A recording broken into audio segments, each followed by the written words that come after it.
Vote देते हैं वहां जितना मर्जी धोना धोना कर ले।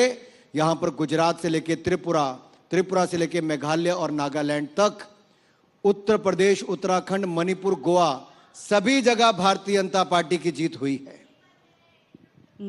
बट आप क्यों मानते हैं कि उन्होंने चैलेंज नहीं किया? आपने कहा था कहीं पे कि कोई कंस्पिरेसी चल रही है क्या कांग्रेस के अंदर, कि वो राहुल गांधी को हटाना चाह रहे हैं? ना आज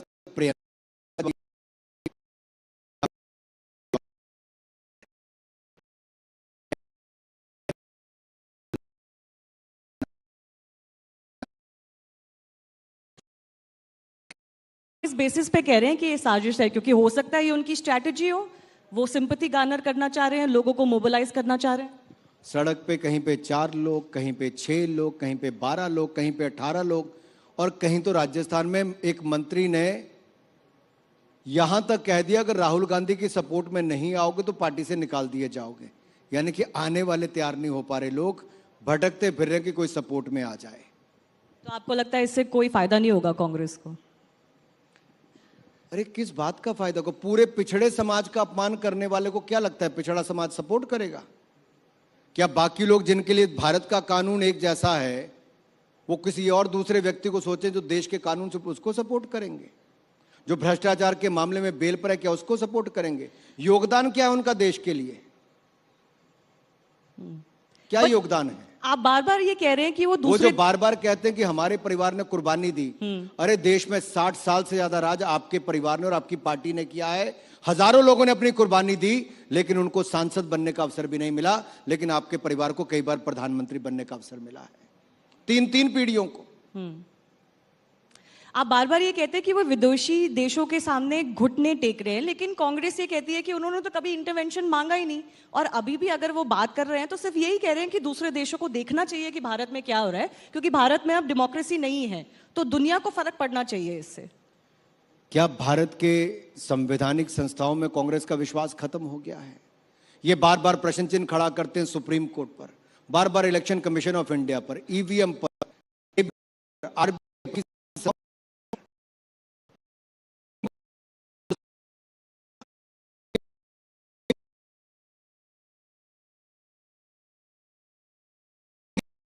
नहीं कि 140 करोड़ के देश में इतने साफ सुथरे चुनाव करवा लें।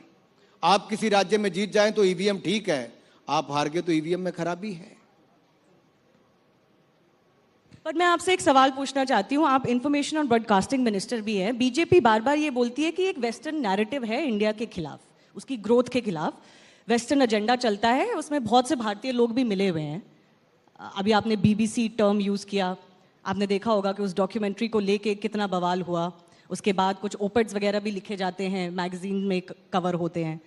बट क्या बीजेपी लेड सरकार, सेंट्रल सरकार इस नैरेटिव को इफेक्टिवली काउंटर कर पा रही है? अगर ये नैरेटिव है तो सरकार की भी जिम्मेदारी बनती है कि आप उसको काउंटर करें, इफेक्टिवली करें। सन 2001 के बाद 22 साल हो गए, देश के अंदर और देश के बाहर, चाहे राजनीतिक दल हो या मीडिया हो, एक सुनियोजित ढंग के साथ मोदी जी के खिलाफ प्रचार किया। और मुझे बताइए, पूरे देश के कोर्ट्स, सभी जांच एजेंसियों ने अपनी जांच कर ली, सुप्रीम कोर्ट तक जाके निर्णय हुआ, तो उसके बाद बीबीसी कहां से जागी? 2023 में क्या महत्व था उसका? चुनाव आने से पहले सब ताकतें जाग जाती हैं। क्या देश के सुप्रीम कोर्ट से बड़ा बीबीसी हो गया है? आप तय कर लीजिए देश के अंदर किसका चलना चाहिए। और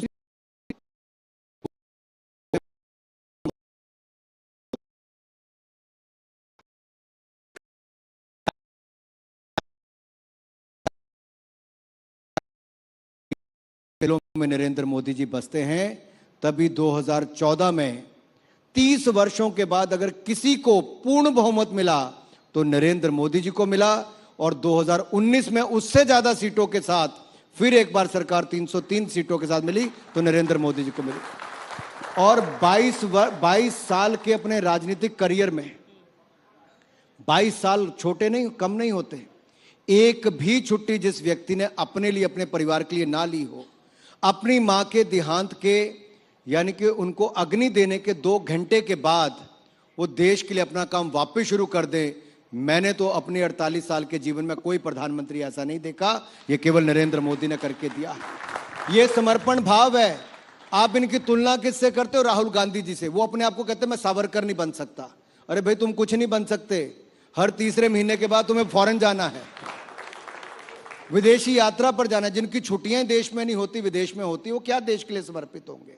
आपने जिनके लिए देश में नहीं होता, लेकिन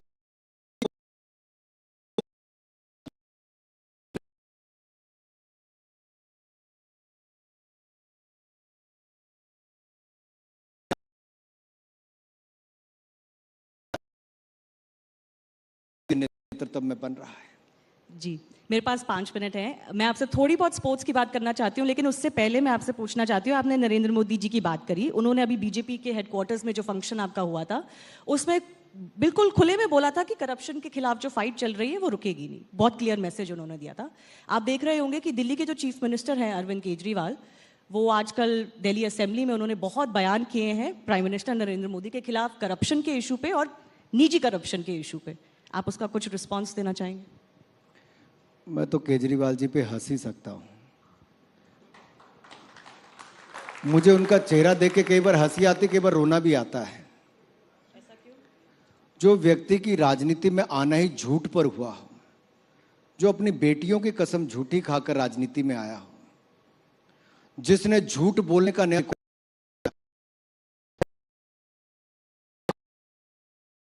पड़ा, तो श्रीमान अरविंद केजरीवाल जी की पार्टी में हुआ है। शराब घोटाले से लेकर बाकी घोटालों में उनके मंत्री जेल में गए हैं। वे ऐसे पढ़े लिखे व्यक्ति हैं जिन्होंने आज तक 9 साल मुख्यमंत्री बनने को आ गए, लेकिन एक भी फाइल साइन नहीं की है। बहुत समझदार आदमी है, पढ़ा लिखा, क्योंकि पता है साइन कर दिया तो जेल जाना पड़ेगा सिसोदिया के पीछे पीछे। लेकिन ये जो शराब घोटाला हुआ, ये इनकी ही देखरेख में हुआ है। और दूसरा मैं कहना चाहता हूं, अरविंद केजरीवाल जी, अगर आप में थोड़ा सा भी दम है, मैं खुली चुनौती देता हूं अरविंद केजरीवाल जी को, अगर इतना सा भी दम है और साहस है और अपनी बातों में आपको विश्वास है, तो किसी चौराहे पर आकर सभी भरी सभा में वो बातें कहो जो आपने विधानसभा में कही हैं। अरे विधानसभा में तो संरक्षण लेते हो, बचते हो।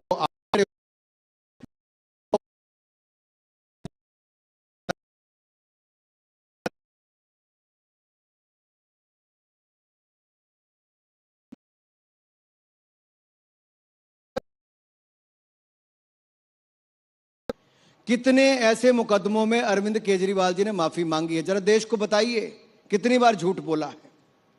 कितने मुकदमे राहुल गांधी जी के खिलाफ चल रहे हैं जहां पे झूठ बोल के अवमानना के उनके मुकदमे चल रहे हैं? अगर इनकी बातों में दम होता तो कोर्ट में खड़े होकर कहते कि रोज सुनवाई कीजिए, इसको सत्य, दूध का दूध पानी का पानी हो जाए। लेकिन अरविंद केजरीवाल ने वो नहीं किया, उल्टे दुम दबाकर भागे और माफी मांगी हर बार जाकर। अगर दम है अरविंद केजरीवाल जी, तो किसी भरी सभा में बोलकर देखो, फिर ना आपको भी कोर्ट के चक्कर काटने पड़े और माफी मांगनी पड़े। फिर उनके ऊपर भी डेफेमेशन का केस होगा? बहुत सारे लोग हैं करेंगे जी, क्योंकि झूठ बोलने का काम तो इनका जाता नहीं है। अगर सच बोलते हैं तो चौराहे बोल के करें ना, कौन रोकता है? सदन से सड़क पर आए, बोले।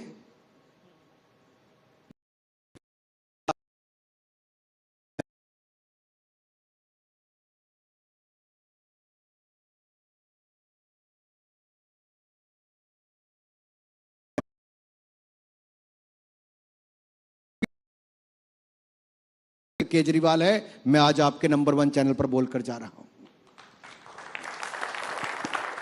अरविंद, अनुराग जी, मैं कुछ सवाल स्पोर्ट्स पे आपसे लेना चाहती हूँ, क्योंकि जब हम राइजिंग इंडिया की बात करते हैं तो उसमें स्पोर्ट्स का बहुत हिस्सा है। हमने देखा है कि स्पोर्ट्स जिंदगी बदल देता है, खिलाड़ी की भी, उनके परिवारों की भी, कभी कभी पूरे गांव, पूरे शहर की जिंदगी बदल जाती है।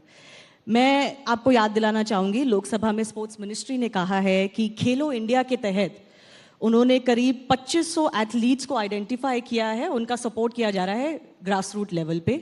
लेकिन मैं देख रही हूँ उस डेटा में जो प्रदेश ऑलरेडी स्पोर्ट्स में आगे हैं, जैसे हरियाणा, उनके बहुत खिलाड़ी हैं। कुछ प्रदेश जो स्पोर्ट्स में थोड़े पीछे हैं, उनके अभी भी कम खिलाड़ी हैं। आप इस डिसबैलेंस को कैसे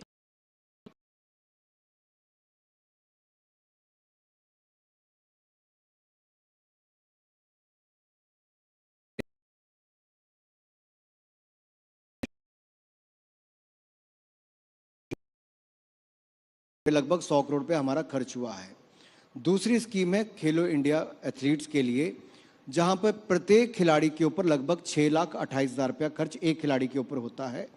उसकी बोर्डिंग, लॉजिंग, ट्रेनिंग और उसको जेब खर्च भी दिया जाता है। टॉप स्कीम में भी खिलाड़ी को 6 लाख रुपया साल का जेब खर्च मिलता है, यानी कि बाकी सारा खर्चा भारत सरकार करती है। 6 लाख रुपया ओवर एंड अबव मिलता है पॉकेट अलाउंस के रूप में, आउट ऑफ पॉकेट अलाउंस। इसी तरह से इन खिलाड़ियों को, खेलो इंडिया एथलीट्स को 1,20,000 रुपया जेब खर्च मिलता है, जो लगभग 3,000 खिलाड़ी जिनकी आपने चर्चा की। इसके अलावा हमारे 23 नेशनल सेंटर ऑफ एक्सीलेंस चल रहे हैं, जहाँ पे हज़ारों खिलाड़ी खेल रहे हैं। साइट ट्रेनिंग सेंटर चल रहे हैं और हमने 1,000 खेलो इंडिया सेंटर देश भर में खोलने की शुरुआत की। और मुझे कहते हुए प्रसन्नता है, हमने 930